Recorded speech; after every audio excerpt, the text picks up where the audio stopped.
Welcome. I'm Larry Olson, and this is the BrainVault Podcast. Did you know that the thoughts you're thinking right now are shaping the life you'll live tomorrow? Well, in this podcast, we just don't talk about mindset. We decode the blueprint behind behavior, performance, and possibility. This is where science meets real-world strategy, and your brain stops running on autopilot. If you're ready to turn default thinking into intentional living, you're in the right place. I want to welcome all of you to the BrainVault Podcast, where science meets success. And everybody defines success differently. But I want you to think about an ability to achieve, the ability to pull off what you are currently after. And it's a level of efficacy. Remember, efficacy is your own ability to cause, bring about, or to make something happen. And it really, in layman's terms, is what we think we can pull off. And that is where the ceiling lies within all of our growth. I want to ask you a question and set you up for guests that I'm so excited to have on today that I think you'll just find not only fascinating, but the applicability of what he has to offer is over the fence. Let me ask you this. What if your operating system for success was already inside of you, just waiting for the upgrade? Well, today we're diving into that question with Wei Houng, co-founder of HumanOp Technologies. He's a visionary leader who's turned human performance into measurable science. We're not talking about feel-good motivation here. We're talking about results. And listen to this. Reducing turnover by 40%, boosting productivity by 35%, and cutting time to performance in half. Well, Wei's background bridges neuroscience, behavioral psychology, and quantum physics, melding the human and the technical to help people stop fighting their nature and start working with it. His mission, to realign people and organizations so they can operate in flow, not friction. Well, Wei, welcome to the BrainVault Podcast. Thank you, Larry. That was a great introduction. I don't know who wrote that, but it was phenomenal. Well, thank you. I'll just pat myself on the back here a little bit. But I don't either. You said that most people aren't broken. They're just misaligned. And that's such a powerful idea. Mm-hmm. Let me ask you this. What's the biggest way you see people unknowingly fighting their own wiring every day? That topic in and of itself can run an entire weekend of workshopping because it's what most of us grew up with. The moment we came out of our mother's womb, we've been pulled in a million directions of what we're supposed to be, how we're supposed to be, how we're supposed to respond, from the first slap on the buttocks, all the way. I don't know if they do that still, but well, if you're not breathing, they typically will. Yeah, if you're not breathing, right?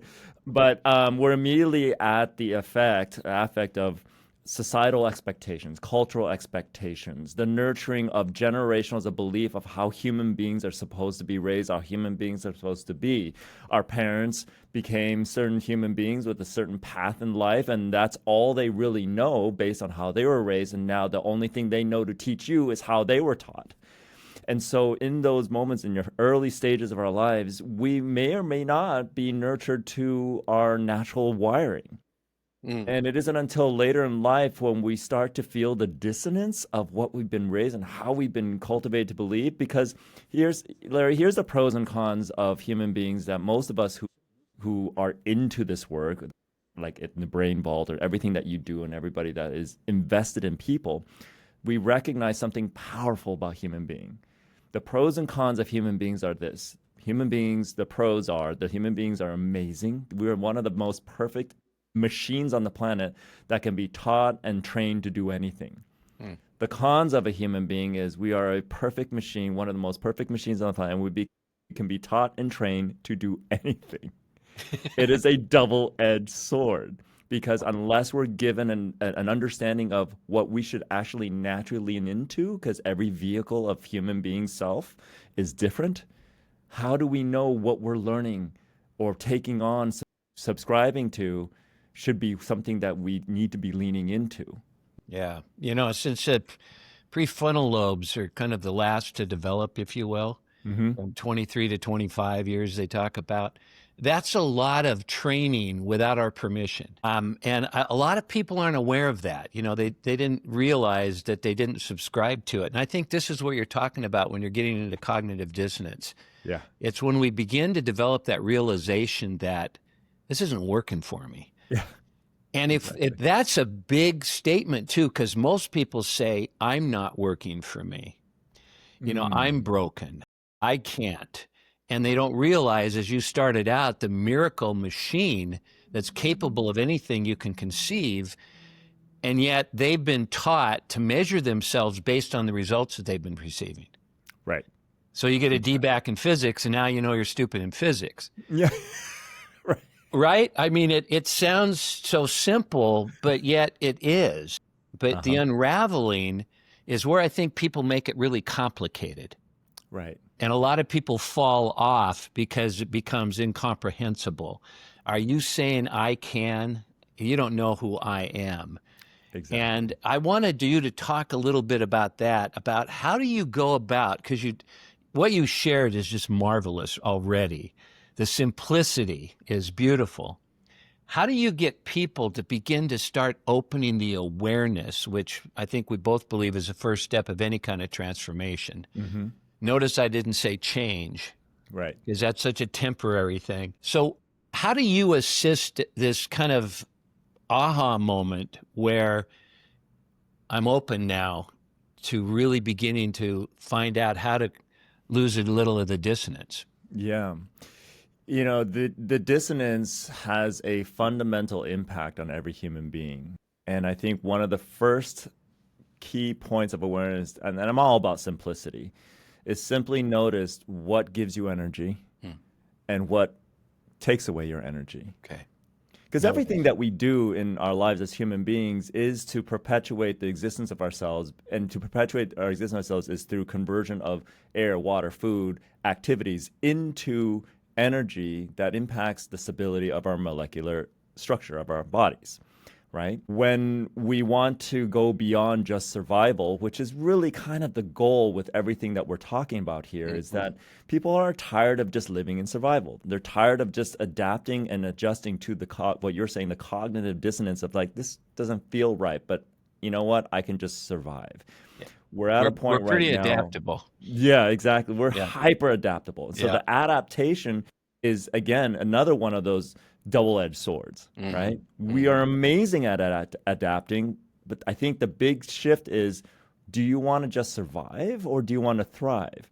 And the first place to notice is, what is it that you're doing every single day that either gives you energy or takes energy away? And I'm not talking about like taking coffee or energy drinks to give energy. I'm talking about natural things that occur, choices that you make, situations that you place yourself into, and then just really pay attention. Are you energized? Are you getting that jolt of pure, clean, beautiful, the rejuvenating oxygen, or is it slowly chipping away at your ability to keep it up or stay focused, or all these different things that are a byproduct of low energy? The foggy mind, the cluttered brain, the inability to get yourself motivated to do the things that you know you should do or want to do, right? Yeah. And that, I would say, would be the first step to keep it simple, because a lot of times people are so comfortable in that dissonance. They've become so adapted to just surviving that if you ask them to do what a lot of the other people say, is like, you got to do this for self-awareness, you got to do this for self-awareness. Let's just keep it simple. Let's go back to the nature of everything, of how everything thrives.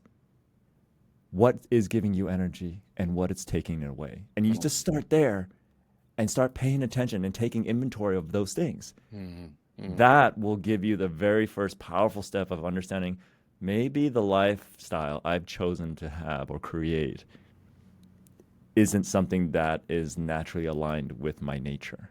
So I am totally in alignment with that. And this kind of almost crosses over to something that people have difficulty with, and that is do what you love. You know, and some people I know. can't make a living doing what they love. You know, I've got family members Yeah. that have learned that. Yeah.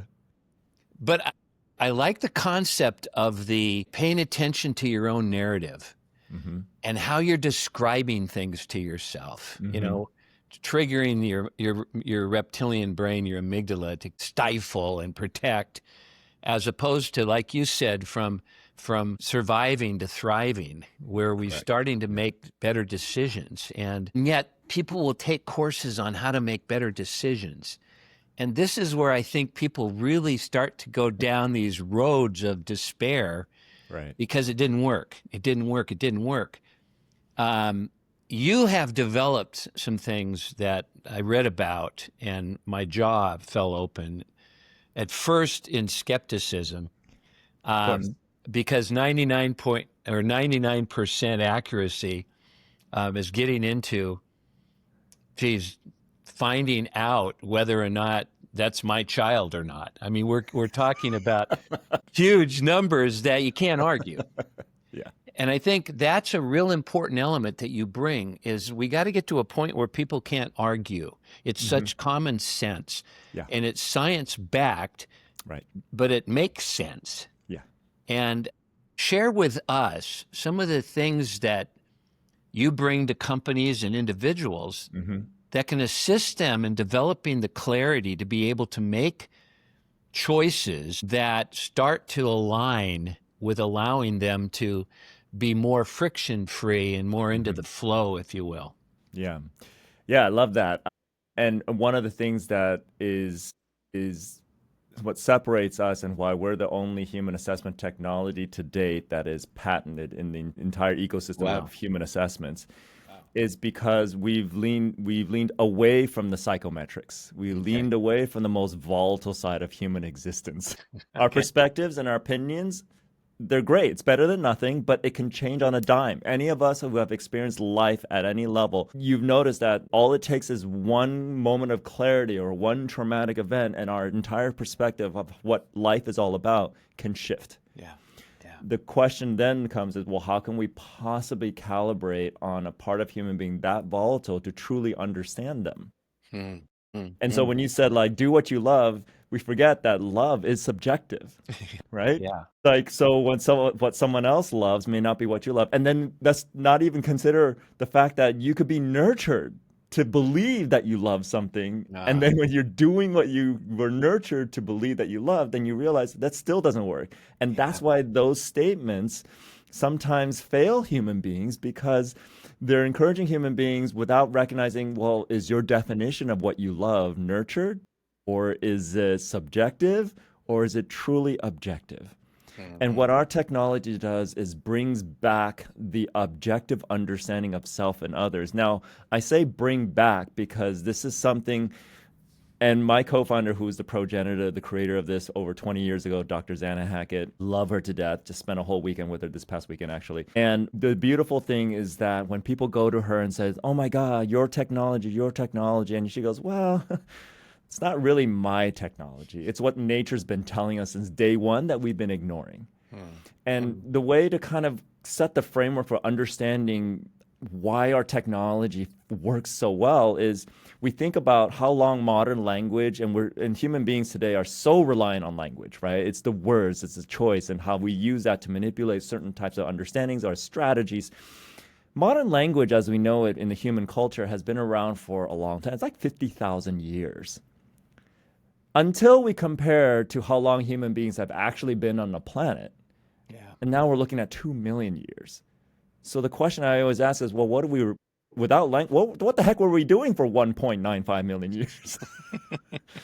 We did what everything else in nature did. We looked into the nature of things. Country lines, when they were laid down, did not dictate people looking a certain way. We were already tribing that way. We were tribing based on physical resonance. When we saw another human being that had a physical design of some way, and we felt and we paid attention to the natural resonance, we started to tribe in a certain way to understand these are people I can naturally get along with. It isn't until that country lines laid down that we started to propagate on a bigger level, but that's how human beings survived. We objectively looked into nature, looked into each other, and understood without language, without organized language, how to survive, right? So what we're reintroducing back into our culture, or reactivating, if you will, to the core of our DNA, are the core concepts of what allowed us to survive for the last 2 million years as a species. But now we have the powerful tool of language to add precision and efficiency to understanding what it is that we're seeing.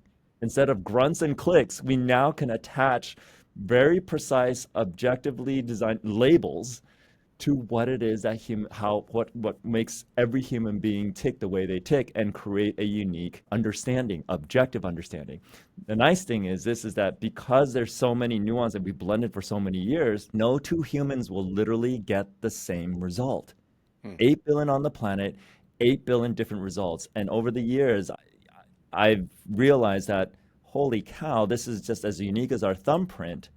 And now I can honestly say we can, on a quantifiable level, truly honor the unique nature of every human being. When we understand that, human beings can now, without having been tugged in a million directions of how they're supposed to make certain decisions in life, can now lean into what is natural for them and start to make decisions that is in alignment with their nature. So you mitigate the chances of burnout. You start to create sustainable high performance, knowing what your upper and lower limits are. And you can truly recognize that you are not broken. You've been simply misunderstood by yourself and by others. Wow, that's beautiful. Yeah. That's beautiful. When do we get started? Yeah. You can go take the assessment right now. It's free. Oh, fantastic. Fantastic. Here's one I'd love you to explain. You talked about language. And when I'm working with leaders, I talk about the fact that if they've got someone who's really paying attention, they hear 100% of what's shared and understand less than 18%. And the reason their understanding is so low is they're interpreting the words based on their experiences, not the experience of the one who's sending the words. Right. So we have these definitions, and we live within these finite definitions, and we don't have a lot of words for emotions. And so I'm wondering, how did you guys break through not leading the witness when you're having them answer these questions? Because we all learned that if we don't get the right grades, we don't go to the next level. Right. And so we have that nurturing, right or wrong, inside of us. Have you guys dealt with that? Did you need to deal with that, or have you superseded that somehow? Yeah, that's a great question. Good, bad, right, wrong. Those are all human-made constructs, right? In nature, you don't see a lion kill a newborn antelope, and the animal wild kingdom says, "You bad boy, go to jail now because you did a bad thing." So, but human beings created that so that we can actually become better stewards of the planet. I mean, I think there's no other being on the planet that is well designed, better suited to be caretakers of the planet. We're currently not doing the best job at it, but my hope is that eventually we will be, right? Yeah, right. But to answer your question, when you lean into the physical nature of the human being, so our technology is based on physics, mathematics, nuclear forces, gravitational force, electromagnetism. Those are the core anchoring points that are immutable or irrefutable. Like when we ask questions like the color of your hair, the color of your eyes, the shape of the physical attributes that, quite frankly, you can't really lie about, and it is what it is, right? Yeah. And so when people say, well, how can you derive anything from that? I said, well, next time you go to a networking meeting or a room full of people, look around and notice that everybody looks different. The reason why our technology is patented because we have an algorithm that has decoded that. We now can answer the question why certain people look a certain way, and they're within them have a natural potential of access to a subset of characteristic traits. And it's built into all of us. And again, it's not going to kind of like say that someone can't be a certain way. It just gives you the choice. If you nurture your nature, you will thrive. If you nurture something that goes against your nature, doesn't mean you can't do it. You have free will. you just might notice that there's a less than optimal output in terms of your capabilities, right? Well, if you've got to will yourself into anything, that willpower dumps a lot of cortisol in your system. It's not good for the immune system. It's Nope. not good for longevity. No. It'll help you outrun a Bengal tiger, but Yeah. doesn't. But that's the only really way we release it. Exactly. And I'm just finding this so fascinating, but yet there's still this little skeptical side because I'm trying to make sense of it based on my current understandings and not having seen this. Yeah. You know, we all know that we can intellectualize anything, but until we take action, we have no right to say something is right or wrong or good or bad. Yeah. And Yeah, I mean, we could talk about it academically, and it goes down to the fundamentals of science. And so I've learned over the years, especially, I mean, I've been put in front of NASA physicists to try to explain this, but the story behind that was there's a guy who didn't believe what we were talking, who was being skeptical, and he thought he'd throw me under the bus by introducing me to this NASA physicist. Well, lo and behold, an hour later, he comes back and asks the physicist, well, what do you think? And the guy was like, I'm fascinated that they were able to take this angle with physics and figure this out. I'm just curious of how she was able to figure this out. And the guy, disgruntled, said, oh, thought he was going to throw me on the bus, decided to say, oh, well, that's cool. And he walks away. I was like, what? But if we want to go into the geekery a little bit, just to kind of satisfy those who are really into this, like my background's in engineering, so I love it. I can talk about this till the cows come home. And I'm sure there's some people who are leaders that really want to, if they believe that this is something that can elevate their ability to lead their people in a more precise way, in a way that truly serves the people without just making them another figure in their organization, and honor that unique value proposition that truly convert them into an investment. Right? Understanding the physics behind it, a little bit of the science is what we all need to learn a little bit of. Well, gravitational force is a big part of it because without gravity, our physical forms can't form. As long as we're alive, there are molecular structures that need to be fed, need to be managed. And within the molecular structure, what creates stability in any molecular structure is what we call nuclear forces. okay. Nuclear forces, there's strong states and weak states. Strong nuclear forces introduces stability on a molecular level. When things are stable, it takes less energy to perform actions, to do what they're supposed to do. Like you were saying, when you have to will yourself, likely what will happen is you're introducing a weak nuclear force reaction, which introduces instability, which then makes it harder for molecular structures to do what they're supposed to do because it takes more energy to do that, right? Gotcha. One way I'd like to describe is like you and I are having this conversation. We each have our own chairs, and we can probably geek out on this and talk about it till the cows come home. Now, Larry, if you and I were sitting on a floating log in water, both of us having the same conversation while busy trying to keep ourselves from falling off the log, we would probably get pretty tired having the same conversation. In fact, the conversation might not quite be the same if we're still busy trying to fall. And that's essentially what we're capable of helping people understand. So we're spending more time trying to keep ourselves balanced. Right. And since the brain can't multitask, we are dissipating energy. We are dysfunctional, if you will. We're creating that chaos that's not efficient. That's great. That's a great example. Yeah. That's a beautiful example. And all we've done is given the ability for people to have access to their blueprint, take the guesswork of what it means to create that stable environment so that you can keep doing what you're doing, or maybe shift some things so that you're not doing something that doesn't serve you, that contributes to weak nuclear force instability, to help you not burn out, to help you elevate to that next level of truly tapping into what you're uniquely here to do. Beautiful. Yeah. Wow. How exciting. Let's have trouble sleeping at night waiting for the next opportunity. I do. I'm a bit of a futurist, so I tend to go out really far. And there are times when I wake up and then I have to kind of message somebody to make sure that it gets captured somewhere. My dev team lead, he said, do you just wake up and think about these things? I was like, I do. Sometimes I dream about it and I wake myself up just so I don't lose what I'm dreaming about.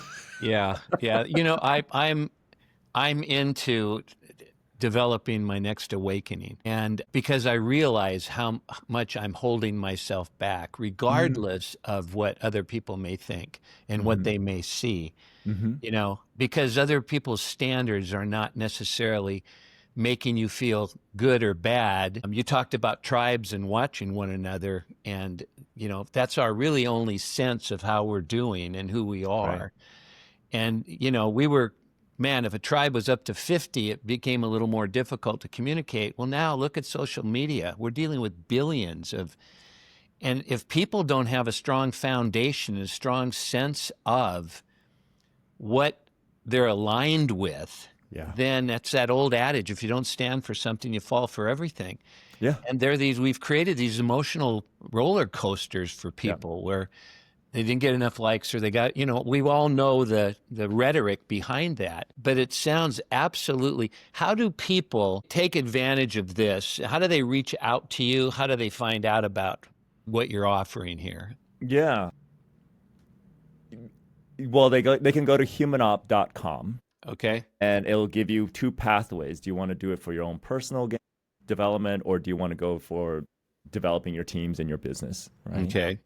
And from there, you get directed into the solution that's like kind of like choose your own adventure, right? Okay. You get directed to the solution that works best for you, because everybody has a different path. And then ultimately, you will be able to then take the assessment. Takes 10, 15 minutes. You answer really fundamental questions that will likely say, how are they going to get anything from this? And then the algorithm works with our HumanOp Authentic Intelligence Engine and creates your customized set of result videos. And then you can sit there and dive deep for an hour to truly, finally be seen, heard, and understood objectively. No other human beings involved in that moment. So you have that safety of being able to really kind of dive into that and finally start to understand, this is what I am. It's not necessarily who I am, but it's what I am. And now I can start to discern between undesirable nurture behaviors and what I've recognized. It's very intuitive. Most of the time, the majority of the time, people won't say, oh, I didn't know that about myself, unless they're really struggling in life. But if they're kind of like middle of the road, kind of just kind of figuring things out, it's going to have a deep resonance. Wow. Like nature's finally speaking up and giving you the answer of what you're all about. So like, for example, and it's all based on our physicality, right? I mean, I appreciate you sharing what you're sharing, because I don't know if you stepped into that or not, but you have a beautiful, empathetic, sympathetic nature about yourself. The part of you that likes to collaborate, inclusive, and work with others so that you can share the archive of deep wisdom that you've accumulated, maybe not even from this lifetime, but from beyond. But there's also the part of you that is also brilliant at holding space for people to feel better. It's like the natural born healer dynamic that also lives within you. Likely you've met somebody 5-10 minutes in and they're just like dumping their whole life story. And you love holding that space because you know ultimately it's going to help them. That's where that compassion in you lives. And so I'm not sure what you're talking about in terms of the evolution of your next step, but I would lean into that because that part, it lights you up. Wow. It's a big part of your nature. Thank you. Thank you. That's very sweet of you to say that. I want to give you a hug, rub your head. I just can't thank you enough for taking your time to be here. I could talk to you for hours because one insight leads to another question, which leads to another insight. And I think we could peel the onion to the point where we could have a new awakening as well. And I think that's what really floats people's boats, is when they start to recognize it's not my job that's creating my frustration. It's who I'm bringing to my job that is. And when they recognize that, it's why you do what you do and why I do what I do, because it's priceless. It's that old MasterCard commercial, right? Yeah.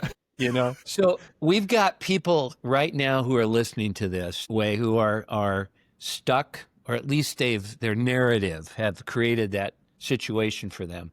Mm-hmm. What would you offer to them? What insight would you offer to them that could start to begin that transformation? And then they have resources now to get to humanop.com and start to build on this. Yep. What would you like to share with them?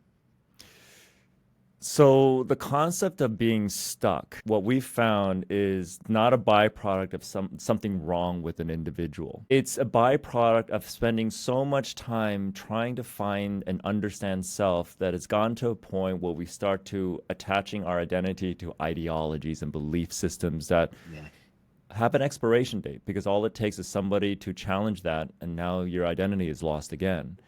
You go through this enough time, there's seeker's fatigue. And then when you have that seeker's fatigue, then you just, wherever you end up, wherever the spin ended up landing when you got fatigued, that's where you feel you are, and then you're stuck. Gotcha. The beautiful thing about what our technology does, it's so efficient and it's so immediate that you no longer have to think about, oh, I have to go on this long journey again to climb the mountain of Kilimanjaro just to find myself. No. It takes 10, 15 minutes, and all of a sudden you'll be seen, you'll be heard, and you can know immediately what you can do over the next 30, 60, 90 days. And this is all for free. Wow. To just lean into it. Yeah, right? Beautiful. And then recognize that this is where that deep resonance is. Beautiful. You know? Beautiful. Well, thank you. Thank you. And I want to thank all of our listeners. You could be listening to anything right now. You had a multitude of choices. And both of us are so blessed and grateful that you chose to listen to us. And I have done a few podcasts, met a couple people along this journey in life, and I am very much in awe of who you just had the opportunity to listen to, because Wei is the real deal. There's such genuineness and such compassion, and yet such curiosity and interest that it really breathes into each and every one of us, that we don't have to be fighting things. You talked about gravity, whether you agree or disagree that when you drop an apple, it hits the ground. It's a reality that what can I learn from that? And how can I utilize that? And that's what I hear he's sharing. And I ask all of you to care enough about yourself to go ahead and take the test. The only thing you have to lose is whatever's holding you back right now. And I think we're all willing to let go of that. So, Wei, from the bottom of my heart, thank you for being here today. Very much appreciated. Yeah, and your kind words. That meant the world to me. And I will continue to pursue that. Thank you. So stay tuned to see who's going to be on our next time. In the meantime, make choices that allow you the opportunity to flow instead of to fight. And if you're having difficulty with that, HumanOp.com. And all the best to all of you. See you next time. Take care. Thank you, Wei.